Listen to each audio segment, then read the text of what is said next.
অন্তর্বর্তীকালীন সরকারের যুব ও ক্রীড়া মন্ত্রণালয়ের দায়িত্ব পেয়েছেন বৈষম্যবিরোধী ছাত্র আন্দোলনের অন্যতম সমন্বয়ক আসিফ মাহমুদ।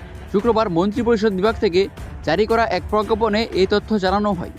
ক্রীড়াঙ্গনের নতুন অভিভাবককে স্বাগত জানিয়েছে দেশের ক্রিকেট ও ফুটবলের নিয়ন্ত্রক সংস্থা যথাক্রমে বাংলাদেশ ক্রিকেট বোর্ড ও বাংলাদেশ ফুটবল ফেডারেশন।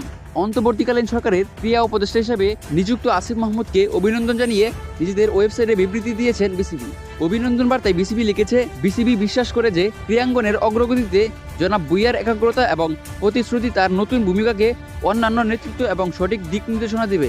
তারা আরও জানায়, বাংলাদেশের ক্রীড়াঙ্গনের একটি গুরুত্বপূর্ণ সময়ে তার নিয়োগ করা হয়েছে এবং বিসিবি তার সাফল্য কামনা করে বাংলাদেশের ক্রিকেটের উন্নতির লক্ষ্য সামনে রেখে একসাথে কাজ করতে উদ্গ্রীব বিসিবি। নতুন ক্রীড়া উপদেষ্টাকে অভিনন্দন জানিয়েছে বাফুফে। এক বিবৃতিতে উপদেষ্টা হিসেবে আসিফ মাহমুদকে ফেডারেশনের পক্ষ থেকে শুভকামনা জানানো হয়েছে।